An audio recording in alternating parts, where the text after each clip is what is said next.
Hey guys, welcome back. This is Fran. Last week we went over the term credit cards, right? So now you should be able to have a better idea of how to manage your credit card. Now, this week we're going to be talking about two separate things. The first one is about paying yourself first. We're going to go over that and what exactly that means. And the second one is about automating your finances. We all have very hectic lives. Most of you watching this video work for a living just like I do. So we have a lot going on. And if you have a family, things can get pretty hectic. So how do we simplify our personal finance? We're going to be talking about that today. Now, before talking about paying yourself first, that concept, we want to talk about your pay stubs. Now, a lot of people are probably employed but have never checked their pay stubs. It's something that I personally check bi-weekly, and I've been doing it for years. And that's how you're supposed to catch mistakes if there were any mistakes in your pay stub. So I would strongly recommend that you do that. Now, when you take a look at your pay stubs, you see all types of deduction. The amount of money that you actually earned, what you worked for, is not the amount of money that you get. There are a lot of deductions that occur in your paychecks. So I'd strongly recommend that even after watching this video, log in and look at your pay stubs if that's available to you online. You will see all types of deductions on your paycheck. You will see deductions for federal taxes, for example. You'll see deductions for state taxes. Most states in the United States, they tax you. There are a few states that do not have state taxes. But for the majority of states in the United States, if you work in those states, then you'd see state taxes being deducted. You will see stuff like Medicare, which is what you contribute to so that you can receive health insurance when you turn age 65. You'll see stuff like Social Security, which is also what you contribute to be able to receive a pension when you turn 62. You will see additional deductions like health insurance. And if your paychecks are anything like mine, there's a lot more deductions. Now, why am I bringing this up? The reason why I'm bringing this up is I just want to make sure that you understand that before you get your net check, which is the money that you actually get direct deposit into your account, many different entities like tax agencies or governments have taken their share of your paycheck. Now, let's use the following example. Let's say you get paid $2,500 every 2 weeks. Now, the $2,500, it's what you get paid as a gross amount.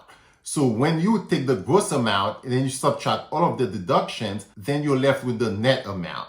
Now, why is it that everybody else gets a chance to take a part of your paycheck before you do, right? Now, that's where the pay yourself first comes in. If you look at your paycheck and you see all of these deductions occurring and none of them immediately benefit you, that should really make you question why you're working so hard. Now, I'm not saying that you're not supposed to pay taxes. I'm not saying that you're not supposed to pay into Medicare, etc., or health insurance. All of these are things that we need.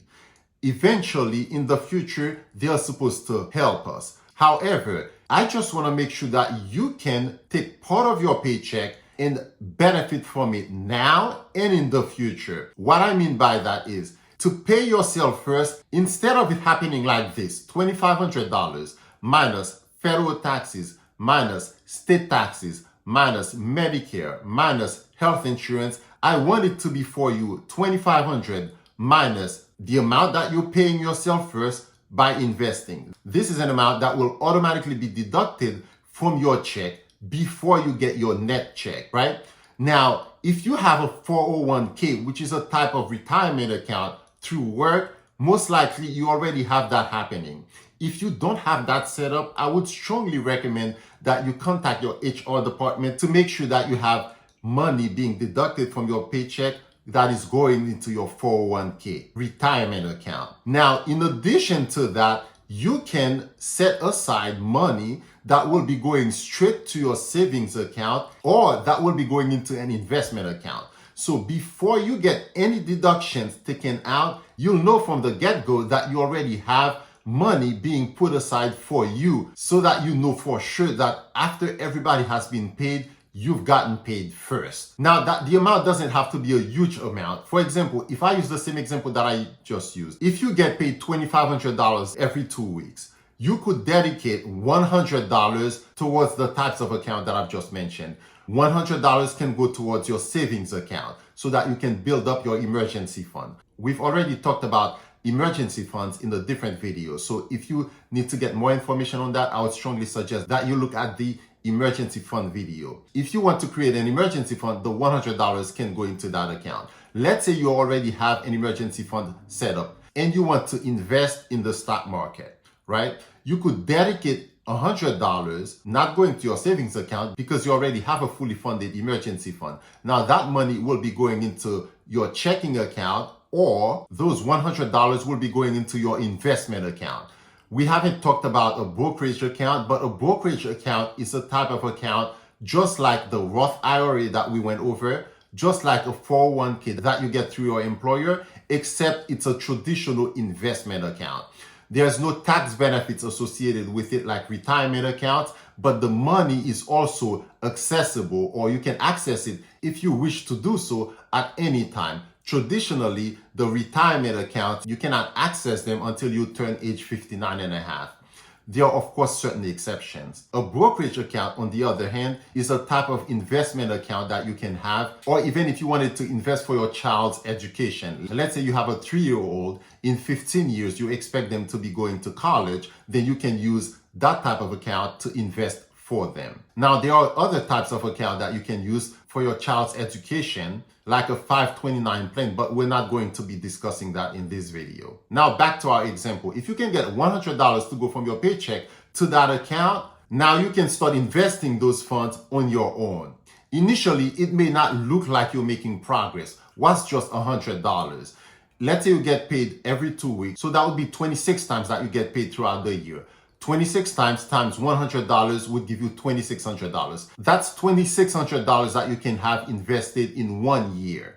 So even if you don't have anything else, at the end of that year, you will have put away $2,600. Now, if the money is invested, it's likely to be higher than $2,600. Now, after year 1, year 2, year 3, you may not see much difference. But when you get to year 7, year 8, and compounding comes into play, then you will begin to see the true power of your dollars. When your money is invested and it starts compounding and you start experiencing that, you will see how easily it is to make money without much effort, which is exactly what the rich do. They invest their money so that their income is not tied to working 40 hours a week like you or like me may do. So even if they're not working, they can still receive income and they can still cover their living expenses. Now, after saying all of this, I want you to have that mindset.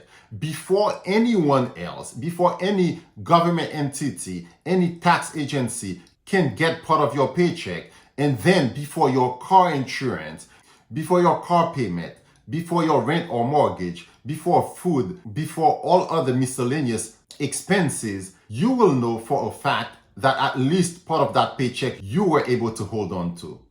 And what typically happens if you don't pay yourself first is this. You get paid, taxes are taken out, all types of deductions occur. You have to pay rent or mortgage. You have to pay for car maintenance. You have to pay for any vehicle that you have. You have to pay for gas. You have to buy food to feed yourself and your family. And before you know it, there's absolutely no money left to do anything like saving or investing.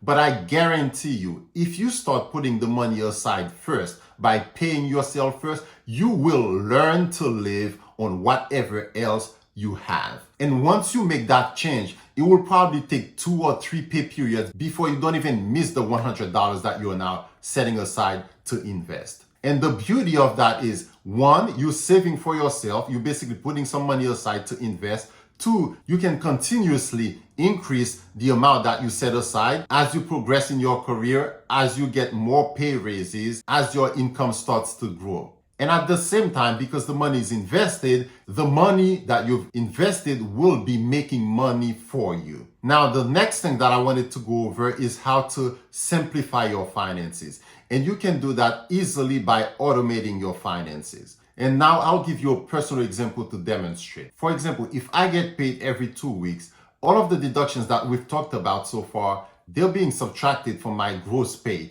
But at the same time, what's happening is that, let's say $100 every 2 weeks is going straight into an account, and that money is automatically being invested without me having to do anything. It's not something that is difficult. It's something that you have to set up once, and later on, once a year, you may increase the amount whenever you have a pay increase, for example. You actually have a couple options to do that. You can either have the money go into your checking account, time it so that the very next day it gets deducted from your checking account and goes into that investment account. Alternatively, you can have it go straight to the investment account and it automatically gets invested. That is one way that you can automate the investment part. Here's another example of how I can automate my finances. Personally, I have a savings account and I have one of these high yield savings accounts. Well, it's called high yield savings account, but nowadays they're paying 2 to 3%, which is not much. But with this online savings account, what you can do, you can create multiple different savings accounts, and they're called sub account, sub savings account. You're not being charged for that. It's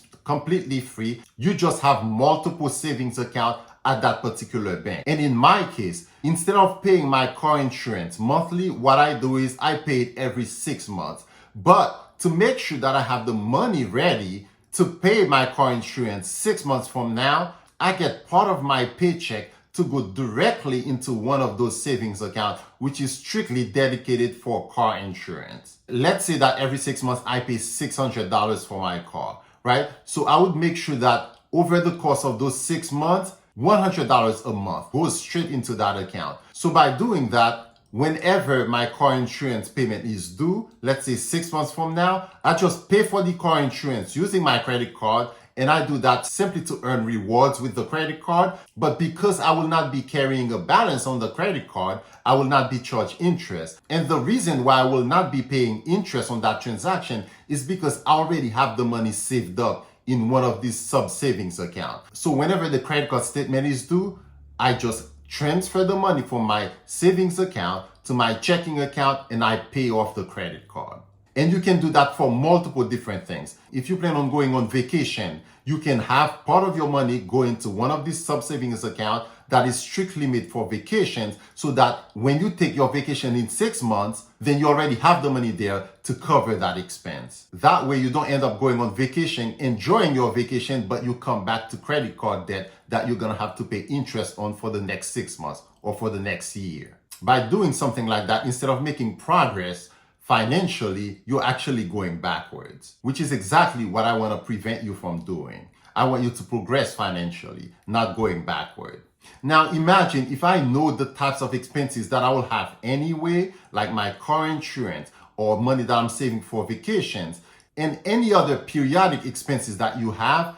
You've basically taken that $2,500 minus all of the taxes and deductions. Let's say you're left with $1,600 minus all of the deductions that you have to pay yourself first and the money that you've allocated in all of these sub-savings accounts. Whatever else gets deposited into your account, then you're free to use it as you please. And of course, there are other expenses that occur more frequently than every 6 months, like your rent or your mortgage. I personally do the same thing. I have a separate checking account that is used just for my mortgage payment. For example, if I know my mortgage is $1,800 a month, then I know I need to split that into $900 every 2 weeks, so that after a month, now the money is there ready to be deducted for my mortgage payment. And you can do the same thing with your rent payments if you currently rent a place. Now, the true beauty of automating your finances in that way is now you've taken care of business by the time you have the net amount deposited into your primary checking account. That money you can use for miscellaneous expenses, you can use for eating out, you can use for whatever you choose to use it for. Now, if you choose not to send your money wherever you want it to go into this dedicated account, what ends up happening is you have the full net amount going to primary checking, and now you're paying bills. You're having miscellaneous expenses. You're buying this, you're buying that, and at the end of the month, you find out you don't have enough money. You don't have enough money to invest. You don't have enough money to save. You don't have enough money to go on vacation, etc. And I know for sure you've heard of budgeting, right? Some people say they have a strict budget that they have to follow every time they get paid just to make ends meet. Now, by separating your money like that, going into different accounts, it's a type of budgeting, but it does not feel as restrictive as if you had all the money going to one pot and then you start using it to pay for this, using it to pay for that, using it to pay for this. And before you know it, you don't have any money left. So these are the two topics that I wanted to go over in today's video. One is paying yourself first. IRS gets paid, state gets paid, Medicare gets its share. You have some money set aside for you.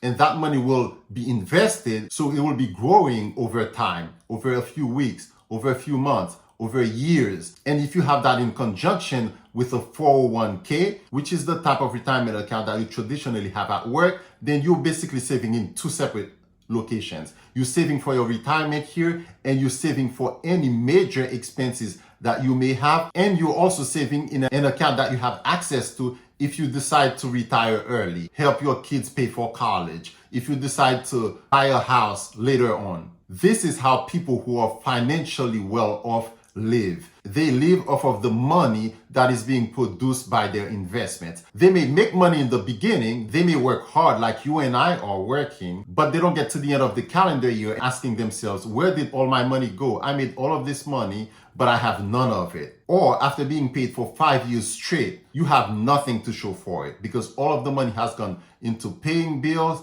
and miscellaneous expenses. You don't know where it went. But if you're investing, you get to benefit from that money later on. And if you have an income that is high enough and you invest a large percentage of your income over 5 years, 10 years, 15 years, 20 years, you may not even have to work anymore because you'll have so much money invested that it will continue to grow. At the same time, it will produce some kind of income for you that covers your living expenses. So you will not have to physically work, or you will not have to dedicate your time, let's say 40 hours a week or more that you work per week. You will not have to dedicate that time to be able to live. And if you use that income with the income that you'll be getting from the government at retirement age, then you'll get to a point where you retire, and you retire comfortably. And that to me is the purpose of investing, is to allow you to have some kind of financial independence in the future. Because you may be young now, but we're not going to be young forever. At some point, your body will not allow you to work anymore. You will get older, as people naturally do,